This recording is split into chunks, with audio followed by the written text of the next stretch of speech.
I present myself. So my name is Lino Paoletti. I'm a UN Youth Delegate for Biodiversity in Belgium, and I've been following and involved in the Ecocide movement in my country since a year and a half now. As a member of the Global Youth Biodiversity Network during the ongoing negotiation here at COP15, we advocate with the more strength that we can for a rights-based approach, the humans and nature's ones. And that's why a lot of youth think Ecocide is a truly important milestone to achieve this equitable vision. So I'm really grateful to moderate this panel today and talk with you about these crucial steps towards a more equitable world, let's hope. So I'm first going to introduce quickly our guest of the day.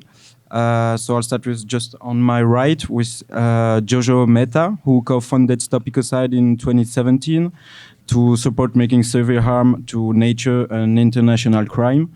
So she is thus chair of Stop Ecocide Foundation, but also convener of the expert panel for the legal definition of ecocide. On my far right, we have Princess Esmeralda of Belgium. She is a journalist, author and activist, president of the King Leopold III Fund for Nature, Exploration and Conservation, and chair of Friendship Belgium. Then we have, not on the far right, but in between, Puir Tembe, who is an indigenous leader from the Tembe people in Brazil. She is president of the State Federation of Indigenous People of Pará, a member of the executive branch of the Union of Indigenous Women at the Brazilian Amazon, and the co-founder of the National Association of Indigenous Women Warriors of Ancestrality. On my left, we have Panganga Pangawi. She's an indigenous mother from Sivangak and has been involved in many grassroots efforts seeking justice for indigenous people, including efforts to protect lands and water from the extractive industry. And on the left, far left, we have Sophie, who is Ecosia's global head of public policy, where she leads on tech and climate policy for one of the world's largest reforestation organizations. She's an experienced international policy and regulatory expert and an advisory board member of Stop Ecocide Foundation. So thank you everyone to be here. I think I'm gonna start really quickly with the question. So maybe for Jojo, so maybe we can start a bit over. So why do you think it's important to recognize the crime of ecocide? And what is your perspective on the massive spread of this notion during the recent years? Thank you so much. Why is it important to criminalize ecocide? Well, we've just seen some fairly clear evidence of a context where it could be very important to criminalize ecocide. Ecocide being the mass damage and destruction of nature. We have many environmental laws in place around the world, and indeed many in Brazil, and a lot of deforestation is already illegal. But as we can see very clearly, those environmental laws and regulations are not enough. We are seeing a level of destruction of biodiversity and nature across the world, and in particular key vital ecosystems such as the Amazon. And it has not been slowing down over the last decade or more, on the contrary. And so there is clearly more needed. And although there are many initiatives which are doing fantastic work to preserve the forests and to reforest and many other solutions, this is all very much still an uphill struggle. And that is because the system that we have, the legal system that we have, does not reflect the seriousness of what happens when we damage the natural living world. Our legal system is born out of a kind of separation from nature that has been developing over centuries in the Western way of thinking, which now dominates the globe. And so it feels more than ever deeply important to put in place a law, and in particular a criminal law, that can hold key decision makers in politics and in industry personally responsible for acts that lead to severe and either widespread or long-term harm to nature. It feels ever more important to put that in place in order to create a foundational piece that will protect the most key ecosystems, and that will support that body of environmental law and give Indigenous peoples and others, communities that are working to support and defend ancestral territories and these vital ecosystems, a tool that they can use and that is fundamentally supportive to the protection of the natural living world. In the last couple of years, this initiative, this legal initiative, has really grown into a global movement. Our advocacy organization, Stop Ecocide International, we find ourselves at the heart of that, but it's very much bigger than just us. And we're finding, echoes and resonances in so many different parts of the world, including here in Canada, where key ecosystems are being threatened. And we're also seeing, since the emergence of the definition of ecocide that our moderator just mentioned, a growing political traction as well. So on a very hopeful note, I'll just end this introduction by saying that where a few years ago, there were really no governments were known to be talking about this. But since the pioneering contributions of climate vulnerable states like Vanuatu in the Pacific, bringing this to the diplomatic table, and with the contribution of this legal definition that is so concise and clear, this has really galvanized the kind of global the entire global diplomatic community. That would be wonderful, and I think we're heading that way. But certainly a growing number of states that have influence and that can move this forward at the International Criminal Court to place ecocide alongside genocide, war crimes, and crimes against humanity. That group is now growing. There are now at least 26 countries that are member states of the International Criminal Court that now have this discussion on public record, and there are more behind the scenes. So this is a very timely conversation, and it's one that's growing very fast. And we believe it's one that really can place bring back some hope into the discussion that we have globally about how we can address the severity of climate and ecological crisis, which is so deeply bound up with what happens to the Amazon in particular, and as a region, as the heart of Mother Earth, as we saw in that film. So yeah, thank you all for being here, and I hope that sets a little bit of an introductory picture about what ecocide law could do and responds to. Thank you. Thank you. So maybe we can start with also Puir. So from what we just heard, what do you think the recognition of the crime of ecocide could mean for you and the people you represent? In other words, how can it support your communities and indigenous rights, you think? Boa tarde. Boa tarde a todos e a todas. Boa tarde aos colegas, companheiros da mesa, companheiras, as mulheres.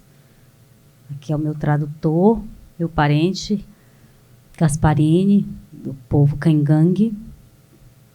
E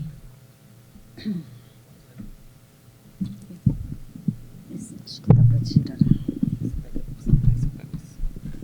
So good afternoon to everyone here, and thank you. She's thanking me because I'm not a professional translator. I'm also an indigenous leader from the Kaingang people in Brazil, and I'm with Puir today to help her in this moment. Boa tarde, em especial a Princesa Esmeralda, da qual tive a oportunidade de conhecê-la. So good afternoon to special to the princess that I already have the opportunity to know her. E mais uma vez reencontrá-la e chegar aqui nesse evento também organizado aqui, vendo a presença dela, isso faz acharmos que estamos andando no caminho certo. So it's very good to be here in this event and see her here. So this shows us that we are in the same and in the good way. Bom, falar do filme, falar do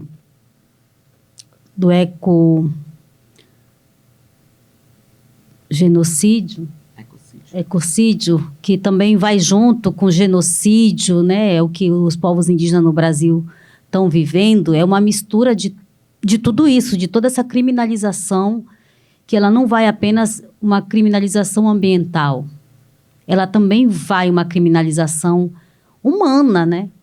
So seeing this movie, we saw that it's not ecocide, it's also a genocide, because we don't see just the crimes against the environment, we always saw the crimes against the humanity also.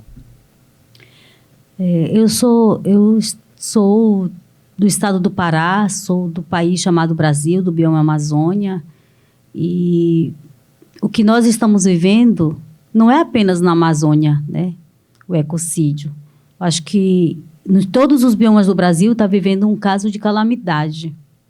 I am from the Pará state in the Amazon biome in Brazil, but these crimes, this doesn't happen just in Brazil, just in the Amazon. She's in all the biomes, and in all the biomes, it's a calamity crisis. E é engraçado que não é só no Brasil o que está rolando, né? É no mundo todo. E se os países não acordar para achar um mecanismo, uma forma também de punir o ecocídio, uma lei que a gente consiga punir quem vem fazendo o ecocídio nos países, quem vem atacando as populações tradicionais e povos indígenas, ficará difícil. So this we are facing not just in Brazil, but in all the world. And if all the countries that are facing this problem do not make a law to secure the guarantee to protect the environment, all the people who are threatening the environment they will win in some way. O mundo todo está sendo afetado por esse sistema, por essa política, por esse meio de destruição. Então, há da gente fazer alguma coisa agora. Não dá para esperar o amanhã. A gente precisa reagir agora para que a gente possa, de fato, ainda ter um mundo sustentável. Um mundo com uma biodiversidade, e aí eu não estou falando apenas da Amazônia, eu estou falando do planeta, com uma biodiversidade muito grande, com uma biodiversidade muito forte. So the world are facing this in whole world, and we need to act now, because we don't have much time, we don't have time to wait more time. So we need to do this to protect the forest, to protect the biodiversity, and to protect the whole world. E estar aqui, se juntar a um grupo de pessoas que estão estudando, estão buscando meios de achar uma solução para isso é muito importante, né? As imagens, por si, mostram o que está acontecendo no Brasil. E o que está acontecendo no Brasil está acontecendo na América Latina, está acontecendo com as populações tradicionais no mundo todo. Eu poderia aqui ficar me lamentando. So this is happening in all Brazil and all the indigenous people in all America and all world. And sorry, and we can stay here crying, but not the reason, it's not the time to do this. E aí eu quero dizer à mesa que se tem um grupo, né, de pessoas que estão fazendo isso, é importante envolver os povos indígenas nessa discussão. É importante envolver as organizações indígenas, envolver também o povo brasileiro, né, os nossos aliados, os nossos parceiros, para fazer, para pensar, para buscar uma solução para isso. So if you are here with many people that are studying the form to do this law, it's important that you all involve the indigenous people in this discussion. You need to involve all the people in Brazil that also are trying to change this law or to create this law. So it's important that all of us can participate in this moment. E qualquer campanha que possamos fazer para dar um basta, ela é bem-vinda. Qualquer campanha, qualquer mobilização, qualquer articulação que possamos fazer, ela será de muita valia, porque os povos indígenas no Brasil já sabem qual é a nossa campanha. Nós temos uma campanha que vai ficar para o resto das nossas vidas. So every campaign, every work, every project that you can do to change this, to help this doesn't happen, is very important to us. We indigenous people in Brazil, we have our campaign, and our campaign is for all our life and happens all the time. E a nossa bandeira de luta, ela é e deve ser, e qualquer campanha que possa vir fortalecer a nossa também, ela será bem-vinda. E a nossa campanha, a nossa bandeira de luta ainda é pela demarcação dos nossos territórios. E se nós... We have our fight, and our fight is the same, and we need the help for this fight. And every campaign that you can do to help us is very important. And our campaign is, we want our land back. E uma das coisas, para o companheiro que fez a pergunta, o que os países podem fazer, é aderir, é se juntar, é vir conosco nesse processo da luta pela demarcação dos nossos territórios. Precisamos, sim, ainda bater na porta do governo brasileiro que foi eleito agora, né? Junto com os povos indígenas, junto com as organizações, e pedir, sim, que demarque os territórios indígenas, que faça a demarcação dos nossos territórios indígenas. Para nós, hoje, sem o nosso território demarcado, é a nossa fragilidade, é a nossa vulnerabilidade. So you ask if what the countries can do for help us.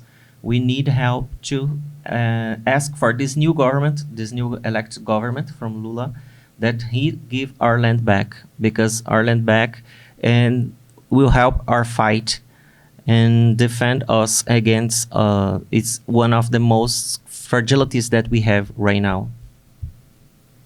Acho que esse é uma das estratégias que a campanha Ecocide possa também se juntar com essa campanha pela demarcação dos territórios indígenas, que esse é o caminho, esse talvez seja uma saída tanto para a campanha do ecocídio, quanto também para a campanha da luta dos povos indígenas no Brasil. E para nós, sem território demarcado, para nós é a nossa vulnerabilidade, para nós não faz sentido, né, lutarmos sem ter uma terra demarcada, sem ter a educação diferenciada, sem ter a nossa saúde, sem ter a nossa vida. So from this campaign, Stop Ecocide, we want and we hope that you can also help us in this fight for our land back, because with our lands we can fight against our fragilities, we can fight for our health, we can fight for our education, we can fight for everything that we need in our lands. E para finalizar um pouco a minha fala, é dizer que a luta pela demarcação dos territórios indígenas é a luta dos jovens, é a luta dos nossos anciãos, é a luta das mulheres, que cada vez mais vem lutando, vem fazendo incidências muito importantes em defesa da vida, porque são as nossas crianças, os nossos netos, os nossos filhos, que dependem desse território sustentável. So to finish, I want to say that the fight again for our land back is the fight that all the indigenous women, all the ancients, all the young people are doing right now, because this is thinking in our children, in our grandchildren, and the future, and in just this fight for our land back will change everything. Temos uma outra campanha que também diz: sangue indígena, nenhuma gota mais. Essa é uma campanha que também, se os países, as entidades aqui também, se quiser se juntar, é uma campanha importante. Chega de derramamento de sangue, que vocês viram na imagem, né? Não queremos pagar com as nossas próprias vidas por lutar por defesa do meio ambiente. Estamos pagando com a nossa própria vida. Essa conta ela não pode ser mais somente nossa.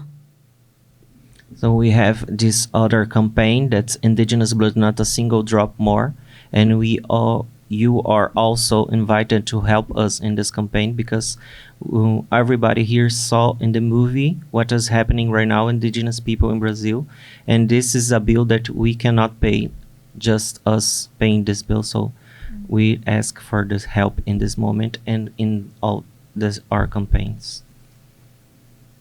No momento, é só. Depois posso falar mais. So for now, it's just this. Thank you. Thank you.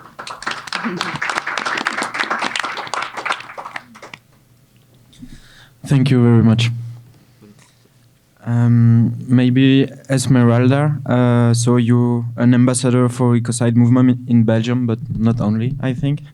From your perspective and your history and knowledge with Amazonian territories, what is the insight you can give us maybe about the Ecocide development since the recent years? So I have been, yes, in conservation and in a fight against the climate crisis for a long time. And for me, it has always been justice and human rights.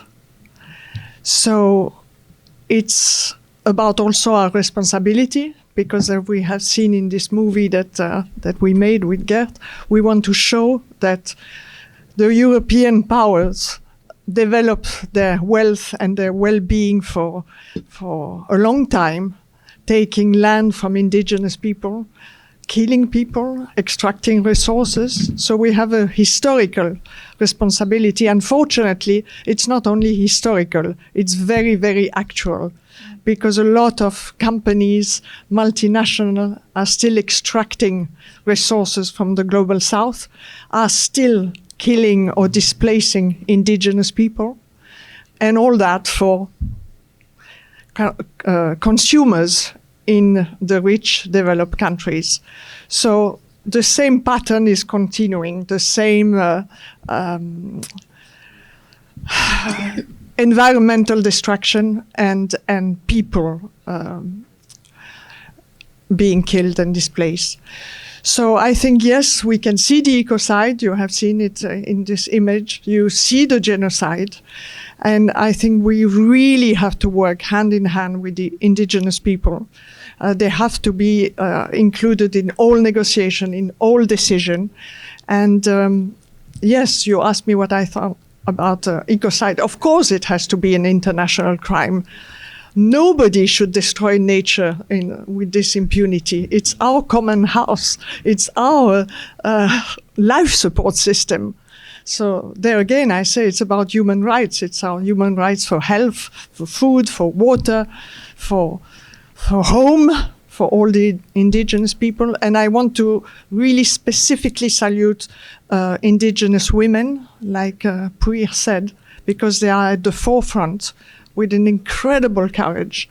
And they have more violence than anybody else. And so I think we have really to support and to help as much as we can.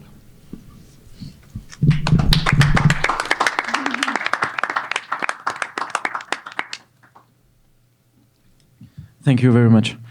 So that makes me think maybe for you, Panganga, how can we maybe like really trying to get the indigenous people involved into this ecocide movement so that it's not maybe at some point used as a weapon like against you to move you again from your territories because you would do something linked to ecocide.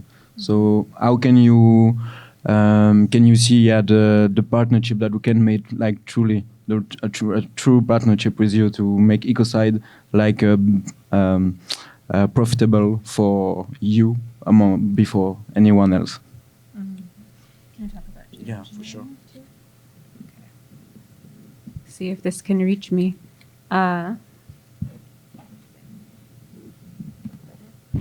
There. So I'll introduce myself a little bit and what I'm working on with the Indigenous Environmental Network.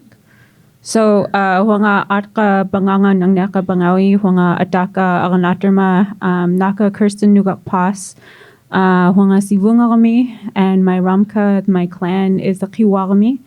And I come from St. Lawrence Island. It's an island between Nome and Russia. It's closer to Russia, actually. And the going joke in the U.S. is that I can actually see Russia from my house. But I come from a community that survived several waves of genocide. One was initially in the 1800s when the European whalers came. They decimated the whale population because they were trying to extract the oil and also the baleen from the whales, and it completely collapsed our marine ecosystem. And at the same time, Krakatoa erupted, and the plume was so great that it caused 2 straight winters in our communities. And the combination of the collapsed marine ecosystem and the eruption and the plume meant famine for our communities, in addition to the German measles, tuberculosis, and many other childhood diseases that we were exposed to. There are some scholars who speculate that this genocide was not intentional. However, we were one of the most recently colonized people, and they knew what the spread of disease would do to our communities. And so we maintain that we understand that this was an intentional genocide because our communities occupy the resources that governments want.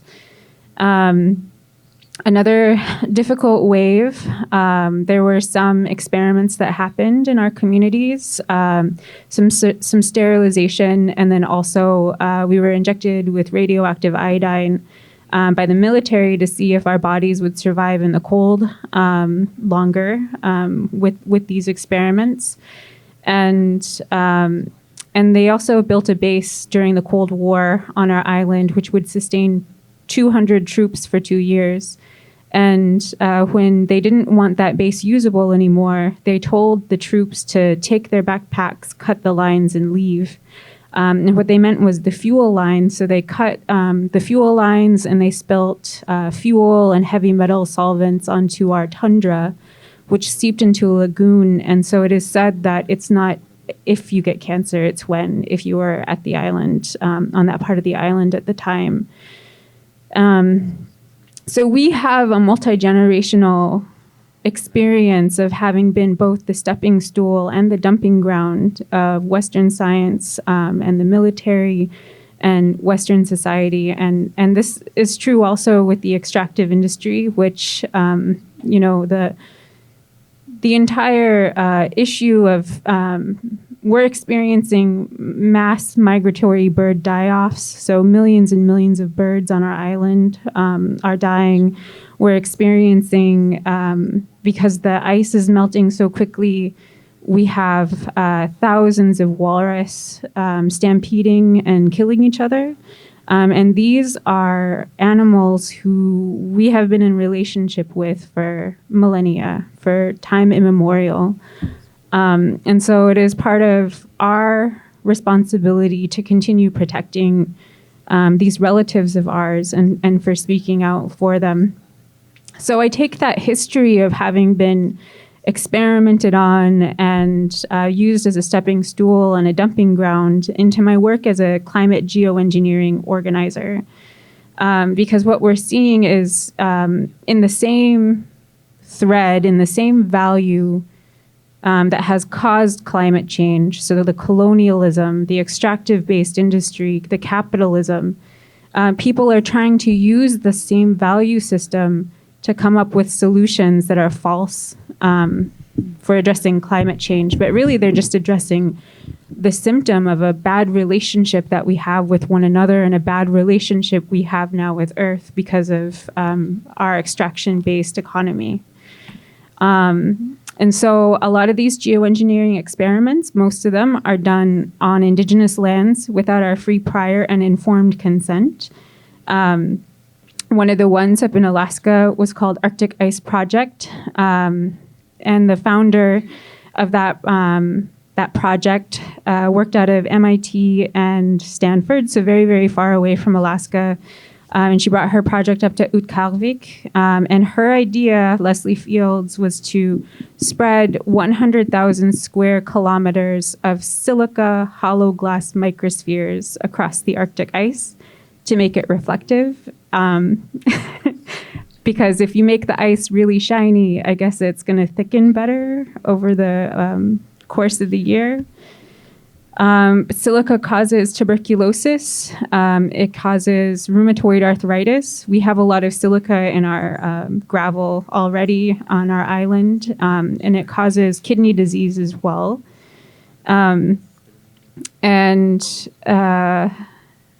I'll name another project, a couple of other ones. There's another one that's called ScopeX. It's run out of Harvard University. And this is a form of stratospheric aerosol injection. And this was, again, attempted to be tested on Indigenous lands without our free, prior, and informed consent. It was first attempted in Arizona, and the tribe found out and kicked them out, and then they moved their operation to Sami territory in Sweden. And the Sami Council has spoken out against this experimentation. So I named that one specifically here because by their own computer simulations, this technology would cause major drought in the Amazon rainforest. They know that it will cause drought there. They know it will cause disruption of the monsoon cycle in Southeast Asia. They know that it will cause crop disruption across the United States, and Japan and many other countries. So the US wouldn't be able to grow corn anymore, for instance, and Japan wouldn't be able to grow rice anymore.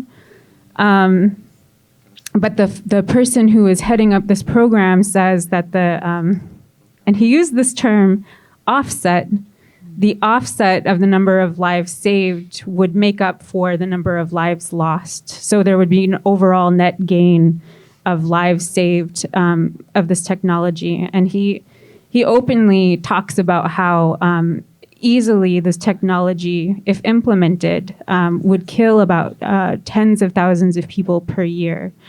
And so if you don't know what stratospheric aerosol injection is, it's to try to mimic a volcanic plume, like I talked about earlier, how the volcanic plume was very harmful to our communities.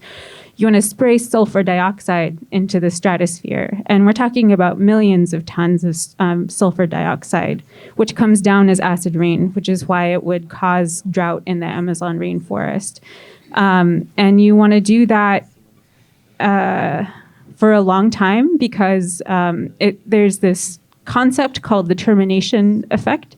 So if you start this technology, you can't stop, because once you stop, the Earth will actually heat up more than it would have had you not done it to begin with. And they found by their own computer simulations, it will also deplete the ozone between 50 and 90 years completely.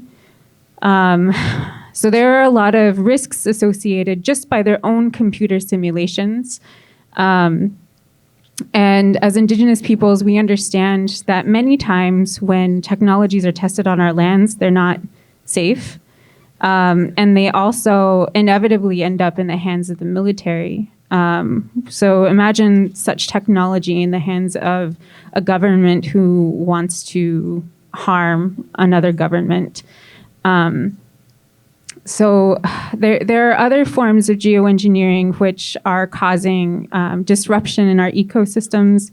Ocean fertilization, for instance, causes ocean dead zones. And when Russ George conducted his experiment in 2012, the following year, after dumping a bunch of iron ore into the ocean, we experienced a very high rate of toxic algal blooms and shellfish poisoning, more than we ever had in the following year. So if we are not engaged in the process of, one, identifying the problem, and two, coming up with solutions to the problem, our knowledge and our understanding of how our own ecosystems work, it's not considered, and it's very dangerous. So these experiments are done in very simple-minded, like single-dimensional research questions, like, will this thicken the ice?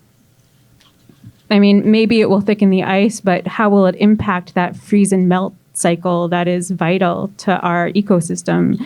And how will it impact the various life forms that are inside that ice that depend on the sunlight, like the algae that grows at the bottom, or all the microorganisms that are living within that system of ice that also interacts with the larger system in the Arctic? And I guess what I'm saying is, if we're not involved, there are many, many dangerous decisions that are made, reckless, people who either knowingly or unknowingly will disrupt our the ecosystems that we have been in relationship with and we have maintained a respectful relationship with for thousands of years. And an ecocide law would protect us and protect our communities from policymakers choosing to invest in technologies that only end up serving large polluters like fossil fuel industries. So.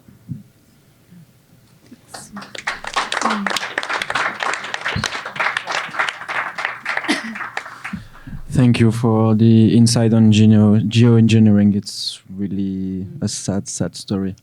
But so maybe just a quick question. So Ecocide could prevent such project from happening? I hope so. I think there are a few things that that this intervention has really brought, brings to light. I think, and that yes, indeed, we believe that ecocide law, as defined in the international definition, which is ecocide means unlawful or wanton acts committed with knowledge that there's a substantial likelihood that severe and either widespread or long-term damage to the environment will be caused by those acts.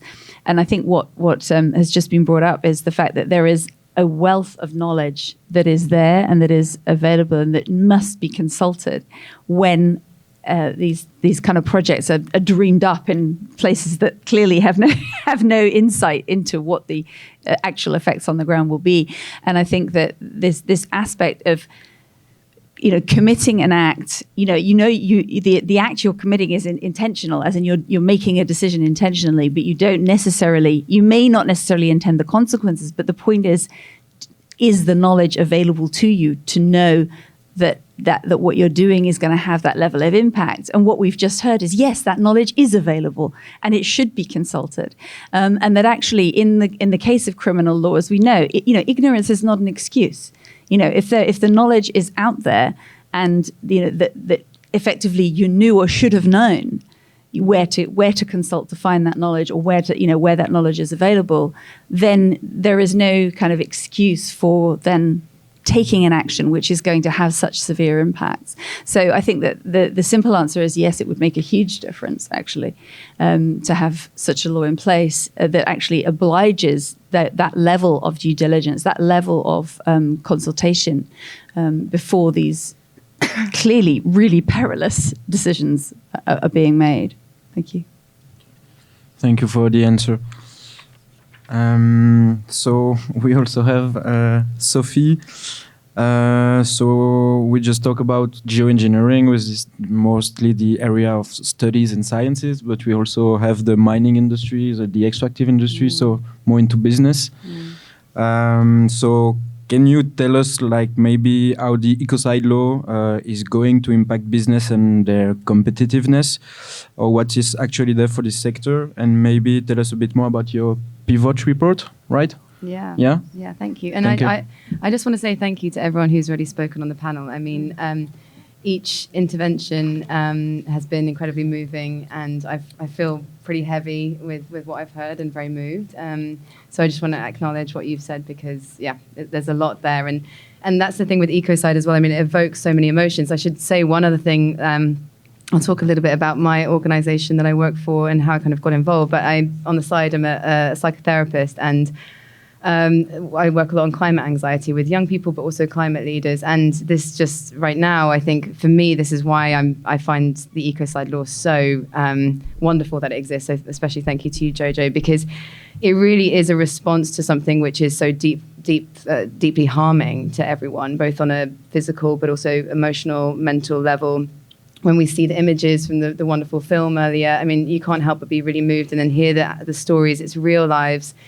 real stories, and we need to be talking about them. And we most importantly need to respond with a proportional law that actually takes this into account. And I don't think that's something that we've had until I came across this law, and which is why I got involved, because I think also the youth, something else that's really interesting is just how much the youth have really kind of gotten behind this, because people have been calling for an end, well, for people to hear that there is some trauma taking place somewhere, whether it's happening inside because you're feeling climate anxious or actually kind of physically somewhere in the world, and nothing has been happening. When we look at laws and regulations, there is nothing that actually stops these acts from happening until now. So I just think that this is a really important thing for us all to kind of consider. And for me personally, again, just hearing all of these testimonies, it just reminds me why I'm here, and I'm sure why so many other people are here today, because it really moves you as well, and it's something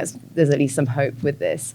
From a business perspective, I mean, my organisation, Ecocide, strongly supports the Ecocide law, in part because we exist purely to remedy an act of ecocide, which is the destruction, which is mass deforestation, the destruction of key ecosystems around the world. So we are an organisation that needed, we wanted to create a sustainable revenue stream. So we created a search engine. So anyone who uses Google right now, feel free to, you can do it now if you want, while you're sat there, you can download Ecocide and use us instead.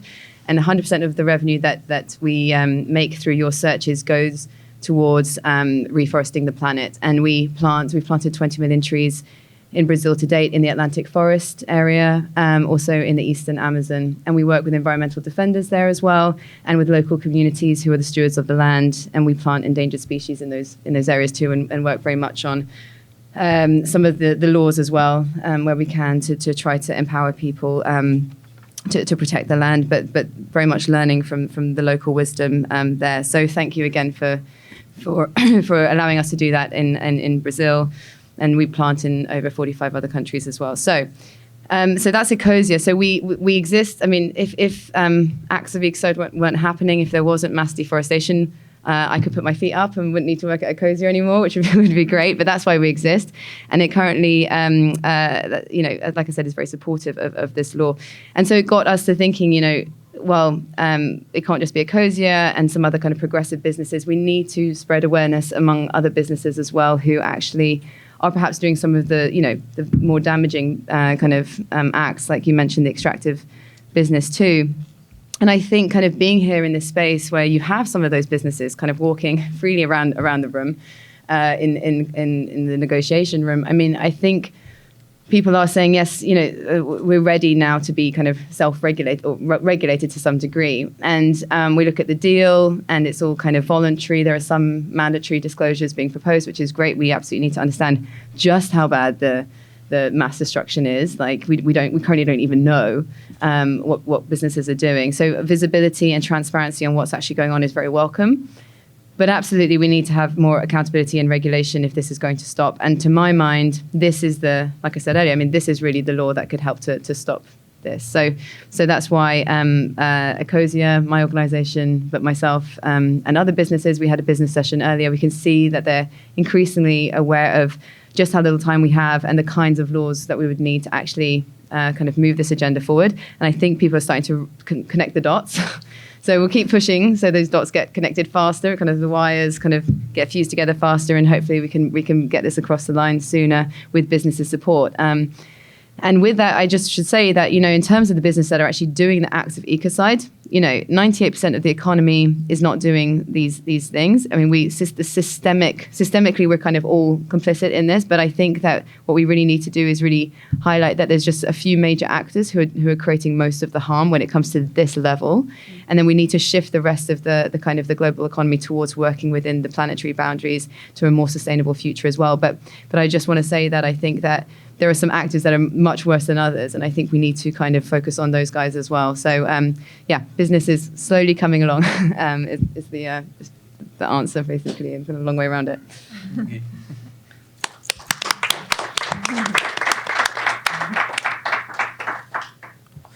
And so, thank you for the answer about the businesses insights.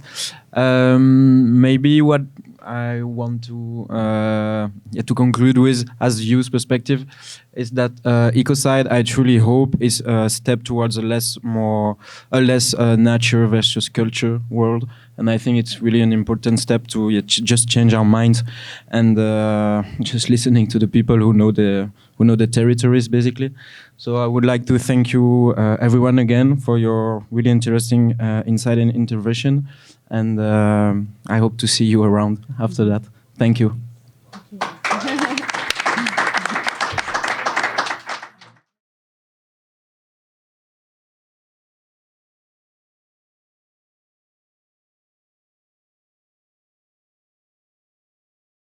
So I'd like to begin by first acknowledging that we are on traditional territories of the Junjage and First Nation of the Kanaganaka people. We acknowledge the Anishinaabe people, the Mohawk people. We here as settlers on this land are very lucky and blessed to be here on these traditional territories that have been stewarded by Indigenous people for thousands of years. We are having our second panel discussion today after being able to watch a preview of the film Amazonia by Gert and Esmeralda. This panel is going to focus on demarcation of the Amazon, and we will hopefully have a short question period afterwards. So my name is Dana Dolazar. I'm a filmmaker and a representative of Stop Ecocide Canada. I'm happy to be here to be able to facilitate this panel discussion for today. So first, I'd like to introduce our panelists. Gert Peter Burst is the founder and president of Planet Amazon, executive committee member of the Alliance of Mother Nature's Guardians, and the film's director. Thomas Joseph is from the Hoopa Valley Tribe. He's a carbon policy educator at the Indigenous Environmental Network. Paulo Adario is a senior forest strategist and one of the founders of Greenpeace Brazil in 1992, and helped open the office in the Amazon in 1998, and has lived in the Amazon for 20 years, campaigning for the Amazon forest. And Josie Kangungt is an anthropologist and president of the Kangungt Institute and member of AMIGA, which is the National Association of Indigenous Women Warriors of Ancestrality.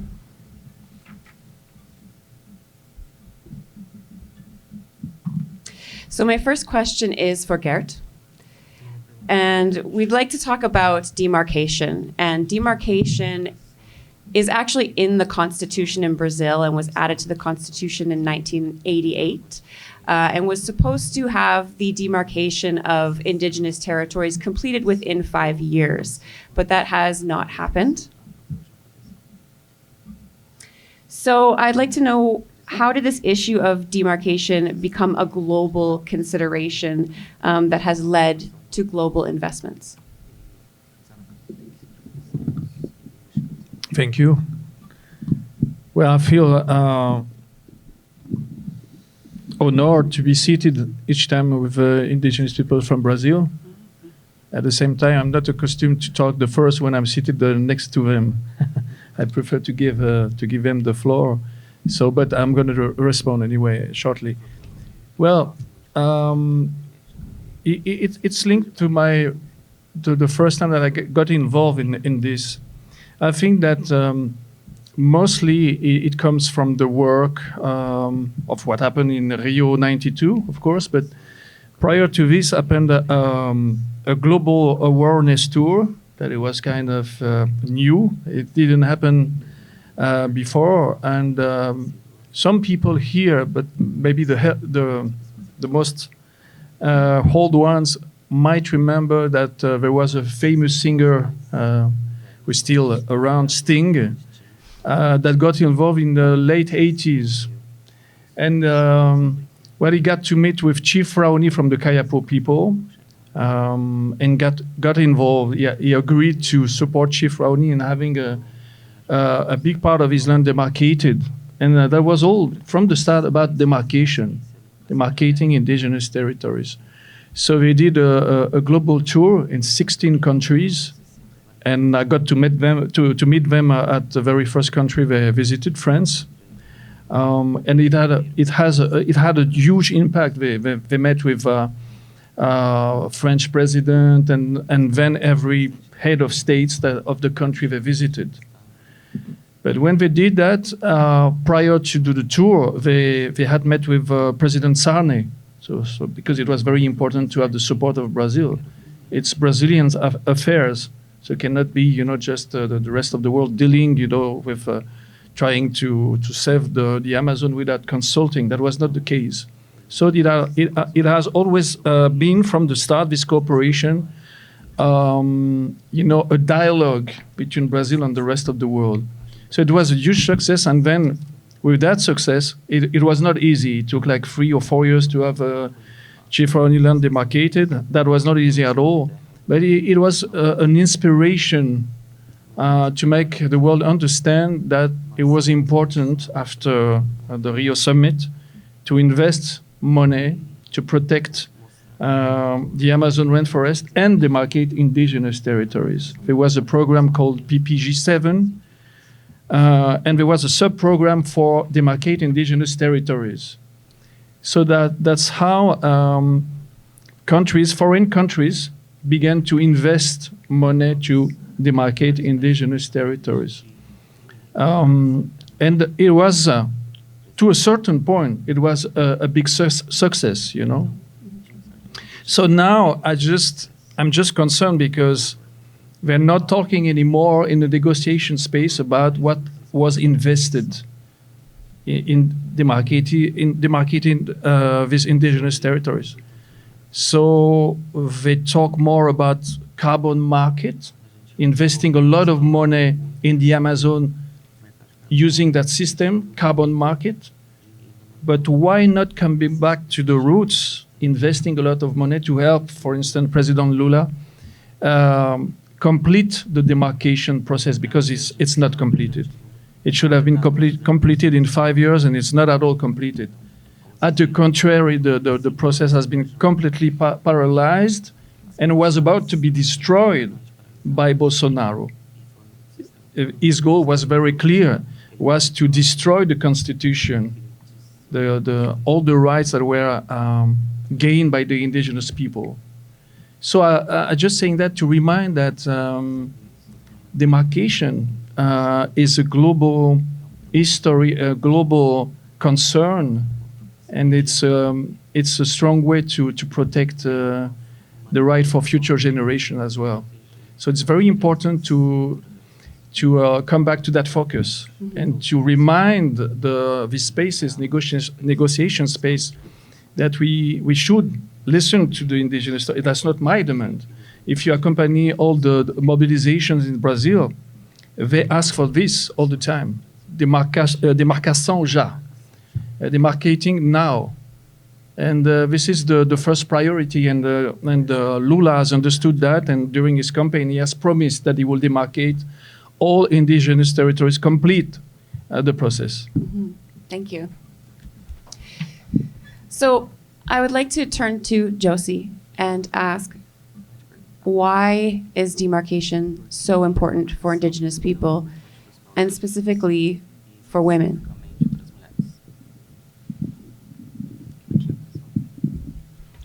Boa tarde a todas, a todos, a todes.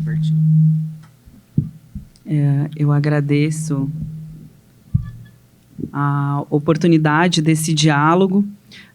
Para mim, Josileia Caingangue, que venho de um território que passou por um processo de expropriação no final da década de 60 do século passado, é muito importante falar sobre demarcação de território. So good afternoon, everyone. I'm Josileia Caingangue, and for me, I came from a territory that suffered a lot with this process of demarcation.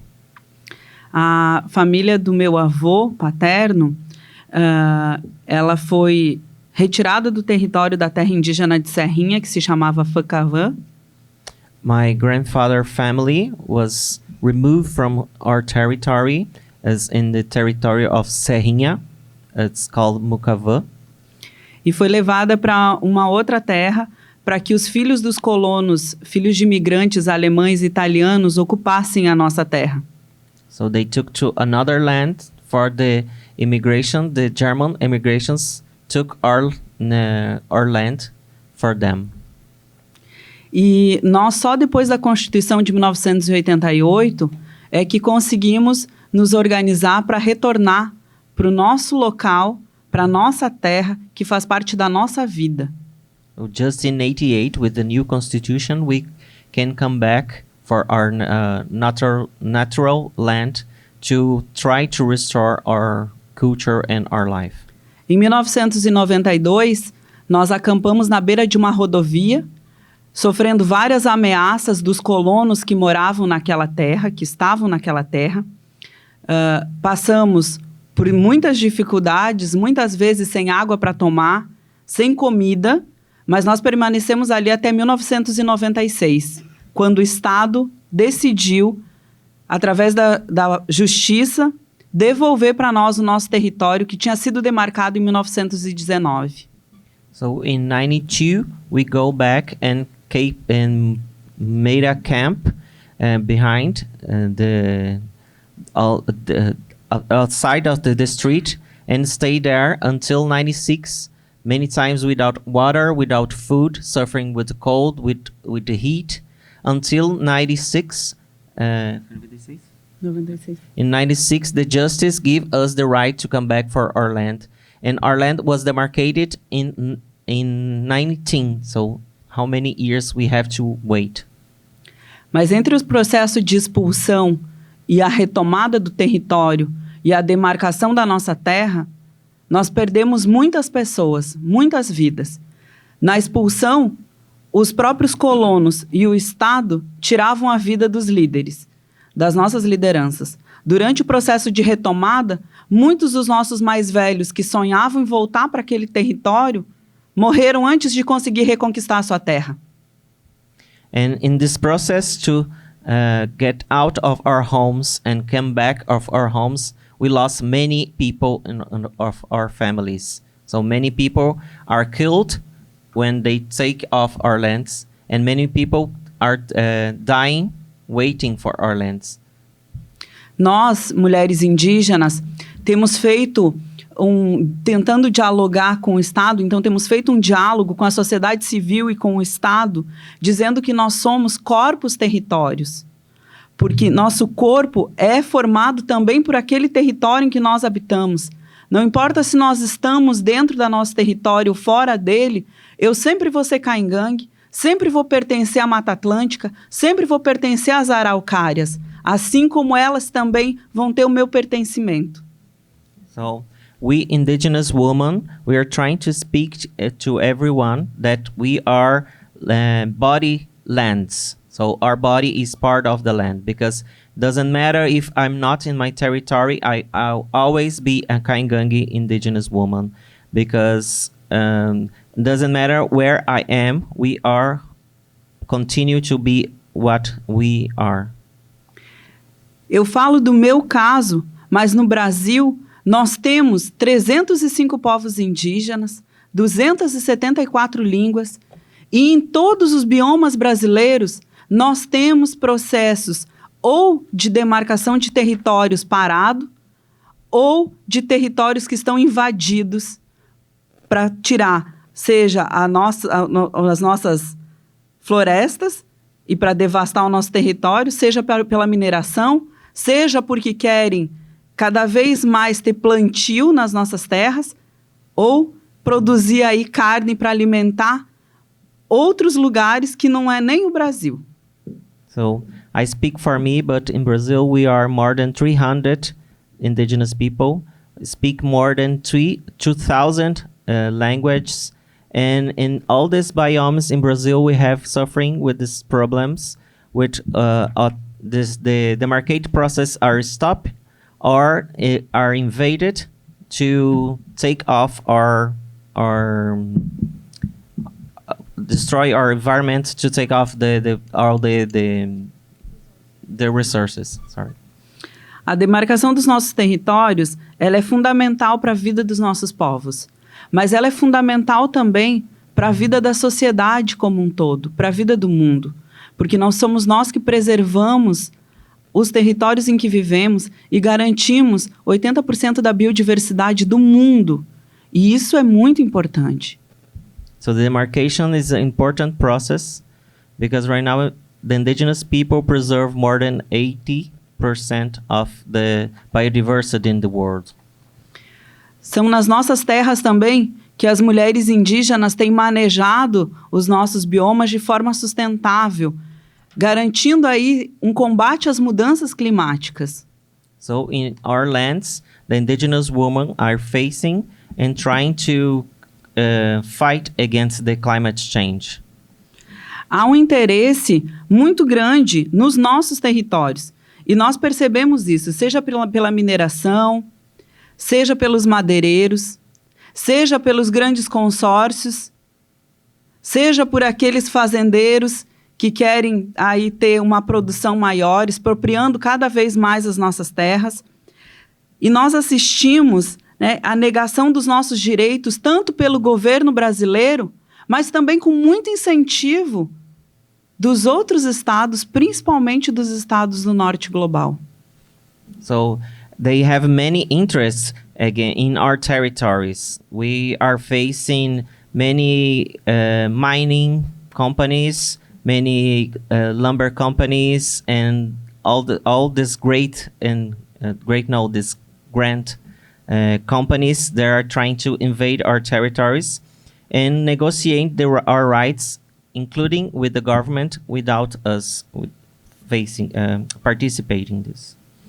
Então, para nós, mulheres indígenas, a luta pela demarcação dos nossos territórios, ela é urgente.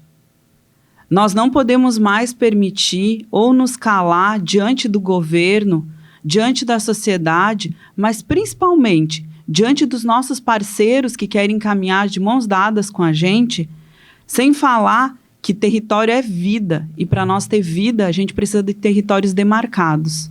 So for us indigenous women, it's a hard time for us, and the indigenous land is for us is like life, and if we want to have life, we need our land back. E nós, mulheres indígenas, temos uma organização de mulheres que tem feito uma incidência muito importante, que é de combate à violência contra as mulheres e crianças indígenas. So when we have this indigenous woman movement, that's Amiga, and we are trying to protect the indigenous woman against the violence against us and against the childs. Nós estivemos presentes em 22 territórios indígenas nos 6 biomas brasileiros, conversando com as mulheres sobre emergência climática e sobre violência e violações de direitos. We visit like 22 indigenous territories in all the 6 biomes in Brazil, and we talk about the climate crisis and about the violence that indigenous women and the indigenous child are suffering in Brazil. E o que as nossas parentas, as nossas irmãs têm dito é que elas precisam de território seguro. Isso significa ter território demarcado, ter projetos que o governo brasileiro execute nos nossos territórios que garantam a desintrusão e a não invasão das nossas terras.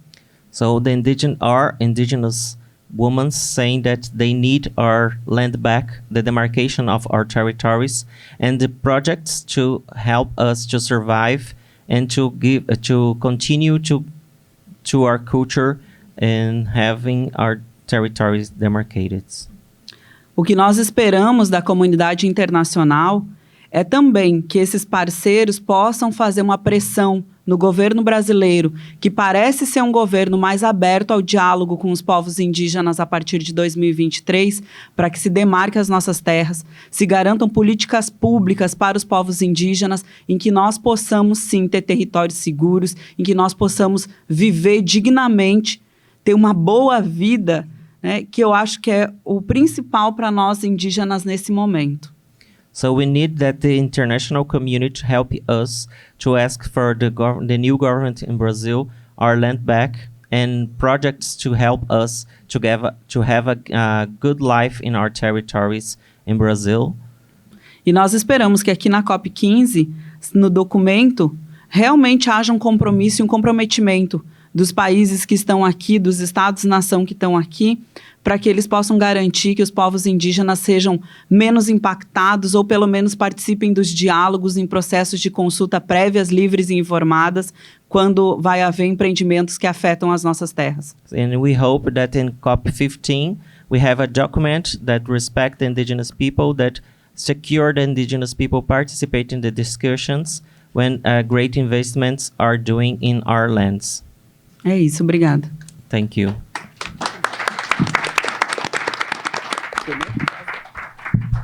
Thank you, Josie. So we've heard about this unfulfilled promise of demarcation of Indigenous territories. We have heard why it is very important and important to Indigenous women specifically. But we're not hearing about it up in the negotiations. We're not hearing about the protection of the Amazon. What we are hearing about a lot is, as Gert mentioned, carbon credits and a carbon market. So I'd like to direct the next question to Thomas and ask if you could speak to us a bit about what carbon credits are and what you have been seeing happening in California with carbon credits affecting Indigenous people. Thank you. Again, my name is Thomas Joseph. I'm a Hoopa Valley tribal member that currently resides on my ancestral lands in Northern California's Six Rivers National Forest. We are an indigenous forest-dwelling people. We've lived there for over 10,000 years, and we know the importance of a reciprocal relationship with our forest. I used to work for our tribal government, and about 10 years ago, our government was offered a carbon market program in order to use our forest as an offset project for the fossil fuel industry in California. And so it sounded too good to be true at first. And when I was able to go to my elders in my community and speak to them about this, they said if it's probably too good to be true that they're going to give us money for not harvesting our forests, then it probably is. Look into it. And then speaking to my brother, who is a linguist for our tribe in language revitalization, he wasn't able to translate the concept of selling carbon, the commodification of our Mother Earth. And so our spiritual leaders are saying, if we don't have it in our own language, it can't be a good thing. And so that's what was the start of understanding that not only is carbon markets a false solution to climate change, it's against our very value system as Indigenous peoples. And as we are active members in our culture, in our ways of being that has existed for thousands of years, in our ceremonies, and knowing the importance of that connection, if we truly believe in those ceremonies, we're not going to go against we're not going to go and uplift something that commodifies and continues to commodify our Mother Earth. California is a very diverse region. It always has been. There's over 100 different tribes there speaking over 93 different language dialects, coming from like 27 language families compared to all of Europe, which has like 7 language families. So it's always been a very diverse region. California, the United States went through a process of Indian Relocation Act, where they came into our communities and they took out our spiritual leaders, our doctors, our teachers, and moved them to cities. And so half of our Indigenous population of my tribe resides on the reservation, and the other half resides in cities. Now, when they go to the cities, they are pushed into these more areas that are less, they're poorer communities. And in those poorer communities, we see the huge refineries and factories. And so our Indigenous peoples that are still tribal members living in the big cities are experiencing the same type of environment as other people of color in California. High rates of asthma, cancer, low life expectancy because of these oil refineries. And so then you come back to our government and these corporations, instead of actually reducing emissions at source and reducing their greenhouse gases in the communities where our other tribal members live and other peoples of color, they want to use our forests as a carbon sink so that they can continue business as usual. So not only are we going against our own value systems, we're actually putting our tribal members and other people of color in harm's way. Now, we've witnessed and heard the horrific stories of the forest of California actually burning down complete cities. And this is because California is in a major drought and our forests are extremely dry. And the mismanagement of our tribal lands by the hands of the state of California and the federal government has put our forests in extreme danger. And so now we're experiencing the threat of these wildfires that's caused by climate change and mismanagement. And they're asking us to again use our forests as forest offsets so that we don't reduce emissions in California or the globe and allow our forests to continue to dry out and be put in harm's way. These carbon markets force us and other tribal nations, if we were to sign one, to manage our lands in a manner that is reflective of their needs and their desires, meaning that Indigenous people will be restricted from harvesting traditional medicines and foods because those plants are used as sequestration for the carbon offset. And so it also changes our relationship with land. And we're going to, and then to ask us to allow these companies to continue to pollute, to put our forests even in more harm because of the earth will continue to heat up, as well as to put our people in grave harm. So it's completely against our value systems. Now, California has moved forward with one of the largest carbon market systems and cap and trade programs in the world, which also impedes upon the indigenous rights of indigenous people far beyond the California border. In South and Central America, we've seen RED programs that have restricted indigenous peoples from lands, their complete removal off those lands. And they're human rights violations. As we look to the COP of 26 in Glasgow, where they were trying to negotiate Article 6, which is the last part of the Paris Climate Agreement, the reason why it wasn't finalized until the COP 26 is because of the human rights violations, because of the scare that nations may have to look bad on an international stage that they can pass something with so many human rights violations attached to it, yet it passed.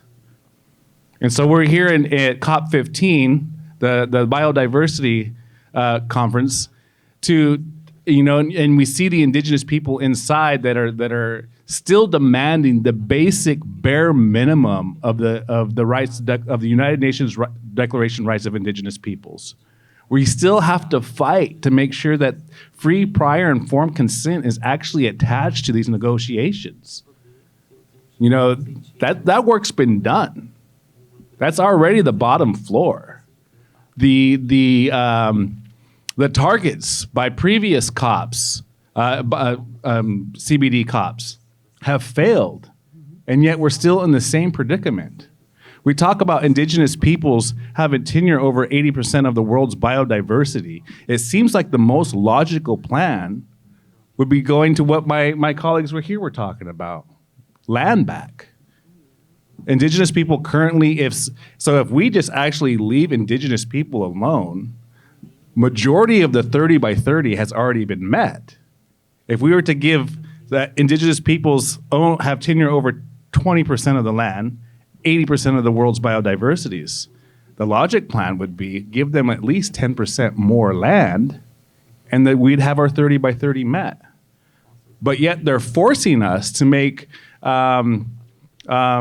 cooperation agreements, or they're forcing us to have co-management styles of management over forests and over biodiversities in order for us to receive funding, in order for us to and we look at indigenous communities that are always looking for a way to survive in this Western capitalistic style of lifestyle and meet the direct needs of their people when we're talking about governmental officials and governmental leaders of tribal nations. In the United States, These colonial governance styles have never been our way. And so then now that we have to govern underneath these styles, we also have to understand the direct influence of patriarchy and white supremacy, and understand that that also influences our governments. And so just like any other politician in any other country, their first idea and concept is re-election. So signing these contracts are taking place in Indian country. We use that term frequently in the United States, Indians, Indigenous, Native American, and it's because of the influence of capitalism and white supremacy and patriarchy. And so we can't continue to use these same structures moving forward to address climate change at scale. We need to reconsider a different thought pattern, a different way of being, and that comes from Indigenous peoples. We're not here to be missionaries or to force our ideologies on you. We're here to say that the time has now come to bend the other way. We have been forced through forced assimilation, through Western science, to bend all we can before we can no longer exist. If we as a human race want to move forward with a ability to make sure that our children have clean air, have decent food, have clean water, the pendulum must bend the other way. We have to create space for Indigenous knowledge to be at the forefront, not as a hindsight. I was able to meet with the California delegation, which has came quite strong to the CBD conference here in COP15. As we know, the United States is not an active party. But as a sub-nation, the United States, or the state of California, came with many delegates, elected officials of California. And that's because the civil society in California demands action on climate change. They have seen with their own eyes their cities burn down. Action does need to take place. But as California comes into COP15, their primary focus is to make sure that they stay at the elite status as the fourth largest economy of the world, using CBD as a chance to grow their economy, to invite investors into the climate talk, to invite investors into protecting biodiversities, which means the fundamental actions that will come out of this COP is, again, market mechanisms, the commodification of our Mother Earth, whether it be geoengineering, forest offsets, CCS, or any other way that these governmental elites can continue to gain money and access to unceded Indigenous territories. And at the end of the day, that's the primary goal. If the Indigenous peoples have tenure over 80% of the world's biodiversities, the global South needs access to that land. They say we need Indigenous input. We need Indigenous peoples to meet 30 by 30. They don't. What they need is access to our territories so that their communities and the global North can continue to stay at the elite status that they are and keep the global South down, and that they may continue to rage from their resources. And we heard just the table before this that we can't see it as resources. We are also part of that biodiversity. And I think they've taken up enough time, but yes, thank you. Thank you so much. We are tight on time, but I'd really like to highlight demarcation a little bit further as well. And so I just wanted to say that the world has watched this destruction of the Amazon through the presidency of Bolsonaro. But now this president-elect Lula is coming in and saying and promising to fulfill this promise of demarcation. And so my question is for Paulo. Why does Lula need the support of the world to fulfill this promise? Good question. Well, you all know very well Bolsonaro, and normally we don't know very well presidents of distant countries in general. Don't know the names. Bolsonaro has become famous because he is a criminal, but he starts his campaign to run for president. One of the key projects that he announced that if he would be elected, zero indigenous land will be demarcated. It was exactly like that. He said, I will not demarcate any indigenous land in Brazil anymore. And why he was saying this? He for a president that is based in a big town, etc., etc. He was saying that because the indigenous lands in Brazil, in particular in the Amazon, being invaded by since a long time, since the Portuguese arrived there 500 years ago. But in the last 30 years, there was an incredible expansion of the agricultural frontier towards the Amazon that came from the south.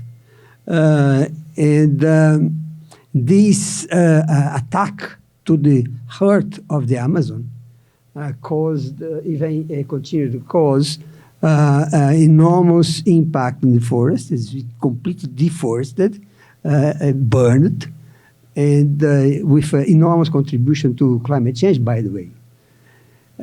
But who was in the middle, who was in the frontier of this forest destruction, were the people that traditionally, since immemorial years, are there, the indigenous people.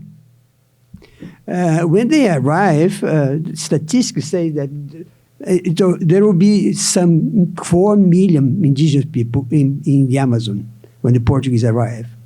Today, they are a little more than 1 million and something. No? So this is incredible. 4 million to 3 million to 1 million resting in the Amazon, and in Brazil in total. So, and these guys are, if you look at the Amazon today, the Amazon has lost already 20% of the surface of the forest. And the Amazon is bigger than in the entire Europe. So imagine this is an area, only the area deforested in the Amazon in the last 30 years are larger than France, which is one of the largest countries in Europe. And these areas were not a paradise on heaven. It was not an untouched forest. It was, since immemorial years, inhabited by indigenous people. Mm-hmm. Yeah, the Amazon, in fact, is a garden. Because if you look, for instance, one very, very valuable species, mahogany, which is the most expensive wood in the Amazon, the indigenous people learn how to manage mahogany in the forest. Because mahogany has Ipsipila grandella is a little bit butterfly that eats attacks the tree once it's growing, and the wood of the tree loses his interest because it reduces in size. And all the palm trees that exist in the Amazon were domesticated, many of them domesticated by the indigenous people. So the Amazon is not only a garden, but it's their garden. They were there. And this is being expanded right now. The population is reduced. Now we have 20 million Brazilians living in the Amazon, in the Brazilian Amazon, which represents 64% of the entire size of Brazil. And we have 212 million Brazilians living outside the Amazon. And the Amazon is being attacked by farmers that were coming from the south of Brazil, farmers that very much connected to the global market. The Amazon has today 3 times more cattle than people. 90 million cattle heads in the Amazon, and 20 million people there. And the expansion of soy has become also famous. Brazil has, nowadays, it is the largest soy producer in the world. Yeah. From the deforestation, 65% of the area that was deforested up to now is occupied by cattle. That is, and why? How I put together 2 things. One is the first panel about violence and rights. Today there was 2 or 3 days ago. Hold on. Let me try see if I get it here. The Catholic Church issued a report. The Catholic Church issued a report on violence in the last 10 years of Brazil. And this report says that there were 12,000 land or water-related conflicts in the Brazilian Amazon in the last 10 years. From 2011 to 2021, 430 people were murdered. 290 were threatened of murder, death threats. 87 cases of torture. And more than 100,000 people were expelled from their land. This in 10 years. In 30 years, the Amazon lost 300 million hectares of, 300,000 square kilometers of forest. Why Lula has a problem? He based his campaign promising that he would demarcate all indigenous land in Brazil. He would restore the Brazilian environmental legislation. He would restore or recuperate the Brazilian institutions protecting indigenous people, protecting forests. IBAMA, the Brazilian environmental authority that was destroyed by Bolsonaro, and etc., etc., etc. We are after 31st of October, when Lula was elected, he put together a transitional group. And this transitional group will, today is 15?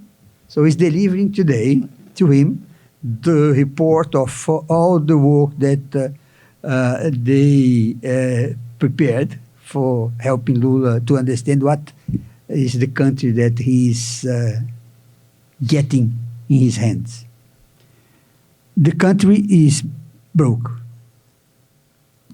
Bolsonaro spent more than R$1 billion only in efforts together with the president of the Brazilian Chamber, passing laws prior to the election, giving social support to people to buy voters for ensuring his election. And also there was people were and are continue to be threatened by Bolsonaristas. And he divided between 2 groups, the guys that are pro-Bolsonaro and against Bolsonaro. And this put us in a very difficult situation, a country that divided in 2. Yesterday, there was a conflict in Brasilia, in the Brazilian capital, during the night, in the place that Lula, at the end, 31st of January, of December, 31st of December, 1st of January, he would be crowned president of Brazil. And the security for him is in the hands of an army that is proto-fascist. That is, yesterday, this invasion, they burned, it was Sunday, not yesterday, the day before. They burned 9 buses, cars. They invaded the federal police building, and nobody was arrested. And this in the very same place that the Brazilian president will be, is suspected to have millions of people that will go there to celebrate the fact that Lula is back. And it will be very difficult for him to respect his promises, because during the campaign was so difficult that he was forced to make agreements with other parties, to make alliances with the other parties. His government is not, and will be not, a leftist government. Mm-hmm. Mm-hmm. And being broken with the support of people that forced support of people that a few days ago still were in the other side of the moon, it would make his task very difficult. Yes. Yeah? And just to give one idea, I went to the Amazon 20 years ago, 20-some years ago, and I didn't know this much about the Amazon. I was going there to open an office for Greenpeace. We are an environmental organization. We are not an indigenous organization, and we went there to save the planet, save the Amazon. This thing. We have 1 minute left. Okay. Mm-hmm. And the first thing that I learned when I was there, 30 years after being there, I was campaigning in an area in the south of the Amazon that was being attacked by a Malaysian company that bought 2,000 hectares in south of the Amazon. And I went there we are campaigning against this Malaysian company, and we discovered that the area was, in fact, indigenous land. And this indigenous land, the Deni, didn't have their land demarcated. So they asked Greenpeace, they asked me, they believed that I was arriving there with a big ship, that must be the boss. They asked me to help them to have their land demarcated. This we are in a very catch-22 situation, because we're a gringo organization arriving in Brazil, mm-hmm. and demarcating indigenous land will be completely unacceptable. Mm-hmm. We help the Deni to demarcate their land by getting international support, by cooking for them during 3.5 years, etc., etc. And they have the land demarcated. They did it, mm-hmm. self-demarcation. Mm-hmm. The Yanomami did self-demarcation. Yeah, and this is one of the ways. The fundamental thing here, and I found Lula to talk about this, and they said, look, he based his campaign not only the previous campaign, the first time that he was president. His campaign, it was he's a very strong in the social thing. He promised that any Brazilian will be suffering from hunger, mm-hmm. During his mandate, and he called this Hunger Zero. He launched a campaign, Sorry, I think before we go too far, I know just one word. Talking to him, I said, well, if you are going to launch this campaign, Hunger Zero, why not you about deforestation zero? Yes. Yeah. And Deforestation zero. This is what he is promising now. Something I was joking. Now, yeah. But it's an idea. I think we could talk extensively about demarcation, and I would really encourage everyone to consider this concept and look into what's happening in the Amazon and follow this story closely. We are out of time. I'd like to give Gert one opportunity to just close this session with any call outs or any call to actions. I would also just like to say that I am incredibly humbled and honored to be able to facilitate this conversation between excellent speakers and to meet and listen and learn from these Indigenous peoples from different places in the world. So thank you so much. And we have something happening tomorrow. Gert, perhaps? Yeah, just the film that you have seen only a tiny part. We're going to show tomorrow 26 minutes at the university, at the UQAM University, at 5 p.m. 5 p.m. UQAM University, Université du Québec à Montréal. And please come and join us. And Princess Esmeralda will be here, I will be here, and some panelists will be here. Are you coming? Also tomorrow? I'm flying back home. Okay, you're not coming. That But to me, there's okay. a lot of authorities coming. You are It's invited better to go come, home. of course. Mm-hmm. You too. Yes, Okay, everyone we is- don't want to, Yeah, yeah. to be here when these guys Okay, arrive. okay. Okay, you're going to be there. That's great. Okay, please meet us tomorrow, and don't forget about demarcation, because that's the very important word to remember in the last few years to come. That's the battle we need to support. We are going to support you all. You allow me to say one thing. No, thing. unfortunately we cannot. You are. But you are welcome to continue the conversation afterwards, but we will have to finish our filming for this conversation. So Okay. thank you all so much for coming. Thank you. That's very good. Demarcação! Já!